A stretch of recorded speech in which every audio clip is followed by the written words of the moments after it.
written response to those three questions, which we really appreciate you doing that. And I know one of the prompts was to ask you to prepare just a brief 3 to 5 minute. I hate calling it an oral presentation because that sounds really formal, but really just wanting to hear you, if you had time to prepare to speak to the question of what is your village or what is your vision for the village, and would love to just start off by letting you speak to that a little bit. Well, from what I remember, I would have to say my vision is very opposite of what I witnessed, back 10 or 15 years ago when I first was introduced to the village. Uh, I would say it needs to be more community focused. It always has been, but it's a different era now with the pandemic and other things that are going on in the world.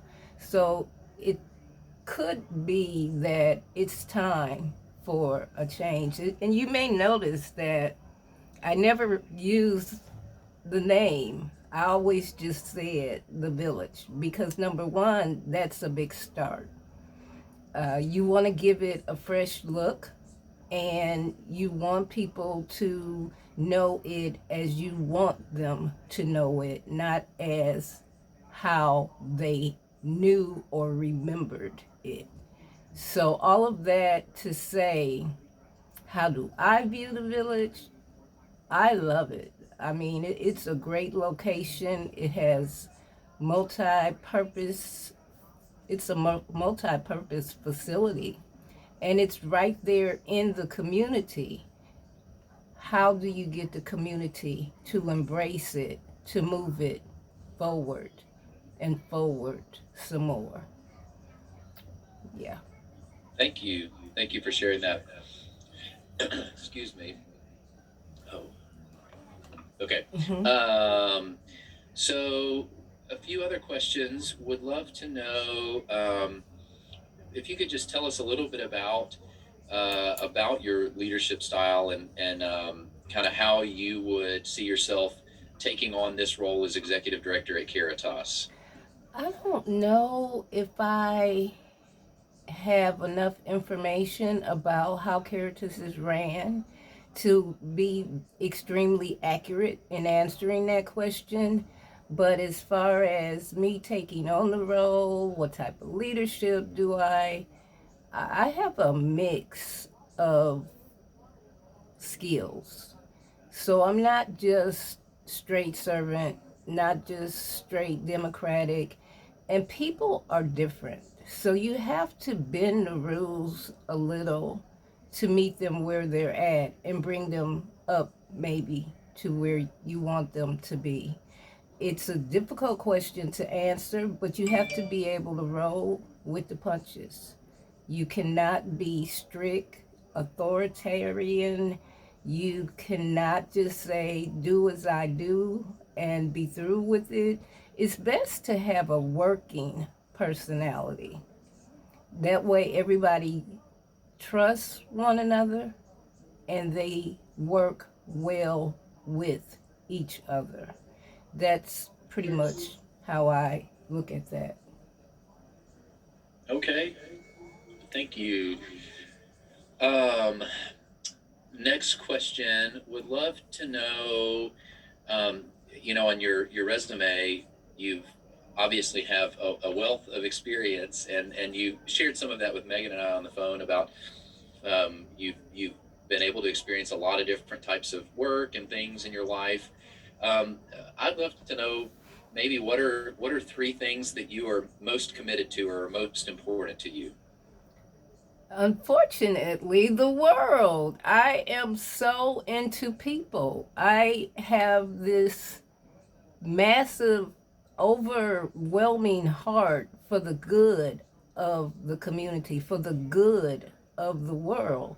I want to see people doing the best they can do. It kind of breaks my heart when I see certain things. I try not to watch a lot of news because it's normally negative. And when I took my position with the Commercial Appeal as the editor, I had this weird understanding that we can now control what's in the news. If we want to see positive things in the news, then we put positive things in the news. If all you want to see is negative stuff, just watch it the way it is, you know. But I think that that's one of the things that I look forward to, especially with the younger generations. I want to see them do well, and I want to be a positive influence in helping that to happen. Um, just, just a big heart for the world. That you got to have a big heart for the world. That's for sure. That's great to hear, though. Um, so tell me a little bit about uh, maybe thinking about working in a place like Binghamton that's very diverse, and working. There's no other paid staff currently, but at one point we hope that the organization will grow with that. And anytime you've got people involved, there's going to be conflict. Would love to know maybe how you respond to and deal with conflict. Maybe even sharing a specific time or example where you experienced conflict in a relationship and how you went about addressing that conflict. Head on. There's no other way. There's just no other way. You can't beat around the bush. If a person, let's say there was an employee, and you pretty much know what's going on with people, but something's going on, they're late every day, they're not doing their job, head on. We need to have a meeting so that I can find out what it is I need to know so that I will know what I need to do to help you. Because it's about us working together. It's not about individuals. And that goes with the community as well. So, uh, conflict, there's no room for conflict. We need to work together for a common cause and reach the goal we have set or we will set for the organization.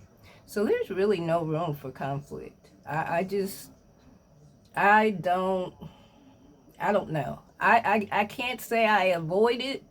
I definitely can say I meet it head on. And not in a authoritative way, in a very caring way, that big heart again. It's like something's there and we need to talk.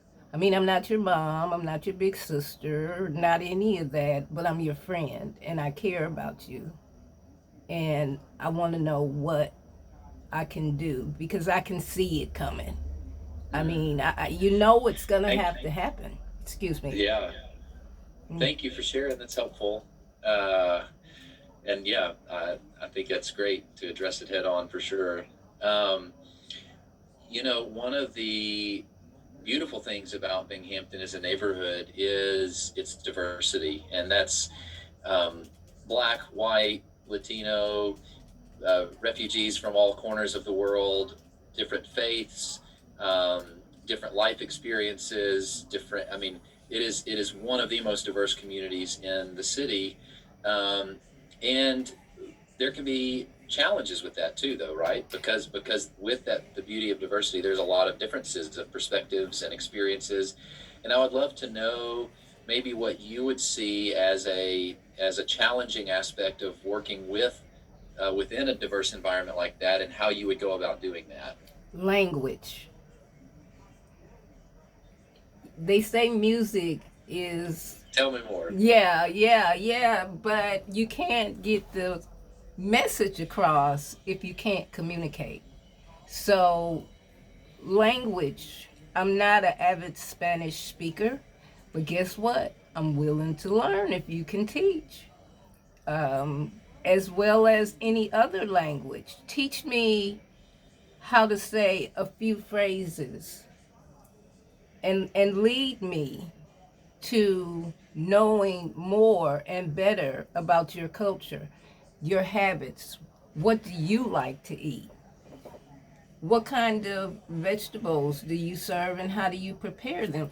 It's it's so many ways to break down those barriers, but you got to be willing. You got to be willing to know that the way you do things is not the only way for things to be done. It's just so many different ways to do that. Yeah. And again, it depends on the situation, it depends on the person, and what the actual situation is. It's kind of hard, but you said create a situation.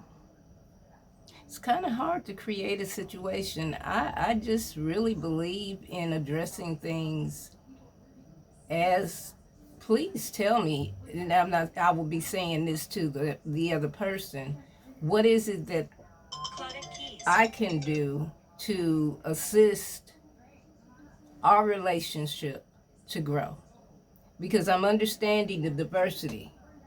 They may not recognize that I am as different from them as I am, but I'm always willing and ready to learn new things. And I think that's really important because you're going to, it, I can remember a little of Binghamton. It is a very diverse community. It really, really is. There's just pockets of this and pockets of that. So you've got to get in there and be willing to address those pockets, whatever that takes, whatever that takes. Thank you. That's helpful. I think maybe the only other question I have, unless anyone else has other ones for now, would be would love to know just a little bit about your experience or like your experience with fundraising or kind of your fundraising style. A part of being the executive director is to help raise the funds to do the work that the village is going to do, and would love to know about your experience or plans with that.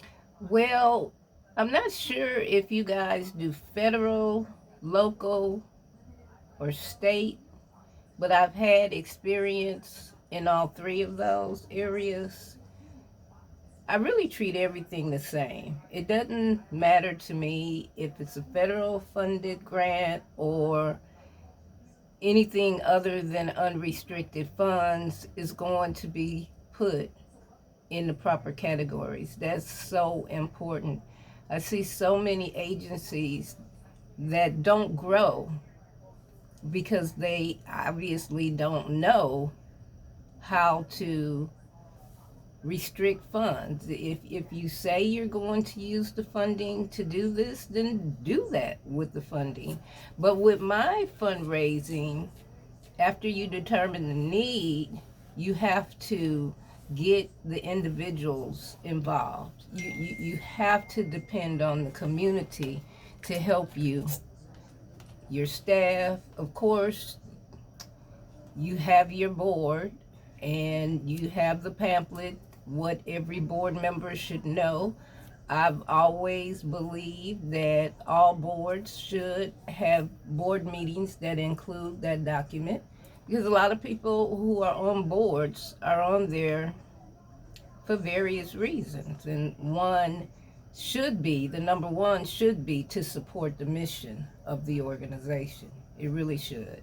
And a lot of board members don't understand that. And that's the problem. So, I like to always review that pamphlet. The government has not put a new version out in a couple of years, but the information that's in there is very good.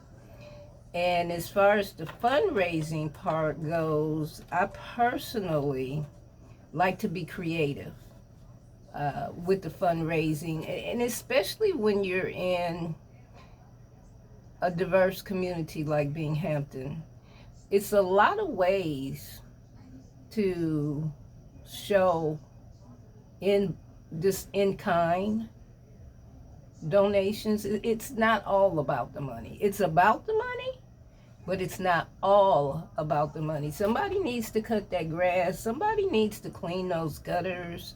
Somebody has a yard service. And if you don't ask, you don't receive. But if you ask, you may receive. You don't know. So fundraising is a creative way to make everything come together. The relationships with the community members, the children especially. Give them things to do too. They're important. So my fundraising strategies are all across the board. They don't just fit into one category. They move fluently with the need, to address the need, and to keep people involved in giving, because there's a lot of ways to give, just more than one. It's not all about the money. Time is important too. Yeah. Thank you for that. Yeah, that's really helpful. Um, so does anybody else have anything else that they really want to ask? Philip? I think that's really helpful. Again, you taking time to write out some of the answers that we sent as well was also helpful for us to see. Um, do you have any? I think that's all the questions we have for you for now. Do you have any questions for us? Do you guys, how do you advertise the village? I mean, do you have a newsletter? And I'm thinking cost, because it can get kind of expensive. People don't read. You take them stuff and you see it on the ground a block away. So what is it that you guys are currently doing or did in the past to make people aware of the services at the village? Sure, I can speak to that a little bit. Some of y'all might know more too. I know that, I mean, currently in the last year, we've done really little to no advertising or promoting, largely because we had to shut down the essentially all of our operations during COVID, and also during that time have been using this as an opportunity to reset the organization, reset the mission and vision, and kind of relaunch the organization after COVID. And so that's there's really been nothing in the last year. As far as before that, I don't know if anyone else knows more. I mean, there was really not a lot of like pamphlets, or I mean, so much of what was done here was organic. It was kind of people came to Caritas, came to the village, and found out about things here, and participated in things here. But yeah, to my knowledge, there's never been like massive mail out campaigns or brochures sent to hundreds of people or thousands of people. It's really been much more organic and grassroots. Word of mouth. Yeah. And that's good. It just kind of depends on what's the goal and how quickly are you trying to get there. Because again, with the diversity, you put it on a Hispanic radio and an Asian person is gonna miss it. So it's something to consider. And I was wondering, how you guys address the cultural diversity in the area. Yeah, just Yeah. wondered. That All would right. that would be definitely Um, something. any other questions for us? Um, well, how soon are you trying to put someone in this position? Yeah, that's a great question. We are hoping to do that really soon, and I think what we've been letting other candidates know is that at this point in the process, ideally we would be able to let all of the candidates know in this phase, one way or the other, before the end of this month. By the end of this month, so we would love to be able to offer one of our candidates the position, or follow up with any more information we need, and then let all any other candidates know what decision has been made by the end of this month. So that is our goal. If that changes, we will definitely follow up and let you know. But I think that's kind of what we're working towards right now. Awesome. Well, no, I was kind of straightforward with the answers, but you got to put those thinking caps on. It's not going to fall into your lap. So without knowing where the weak spots are in the community, I don't see how you can address them. I don't.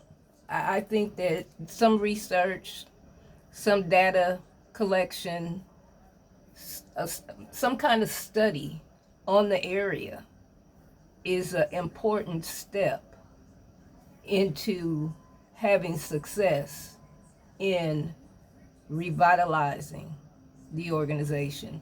COVID has taken its toll on the world. And because nothing is the same anymore, you can't, there is no business as usual. So, For sure. Yeah. yeah, the community may have changed. Everything else has. So if you base the new vision on the old community, is that really what we need to be doing? Do we need to assess the community as it is now and try to move it forward to where we want it to go? So that's That's yeah. yeah, that's pretty much it. Wasn't trying to be ugly. I just like people to put on those thinking caps and let's think about this. Let's figure it out. Hopefully, we'll figure it out correctly on the front end and not have to do too much backtracking to Yes, get. that is a hope of ours as well. We are Yeah. definitely wanting to take time, think through Mm-mm. all of this, and in some ways, I think that's what we're looking forward to with one of the silver linings to COVID for the village is it has given us an opportunity to pause, think Mm-hmm. about what's important, think about what we want for the organization, and really take those intentional steps. And so, yeah. So, well, thanks again Thank you. for making time to chat with us again and get to meet some of our other board members and like I said, if you have questions before you hear back from us, you've got Megan's emails. I know y'all Mm-hmm. been emailing back and forth. Feel Yeah. free to communicate with her. And like I said, we should be able to get back to you by the end of this month with some sort of information as far as where we are in the process. But if you have questions, you can always reach out to us. Okay. That's great timing, and thank you so much for coming in, guys. I'm sorry my travel plans kind of put me in a loop, and things just didn't work out. But and then I'm having internet problems, and I'm like, oh my god. But it all worked out in the end. So thank you so very much. He does get busy, but Mm-hmm. we just have Yes. to put him in his place. Well, thank you. Yeah, and I'm glad we're all used to this virtual world, so we were glad to do it. Thank you. And we will be in touch. Have a Okay. good evening. Good night. Thanks. Good Thanks. night. Bye bye. Wishing myself luck.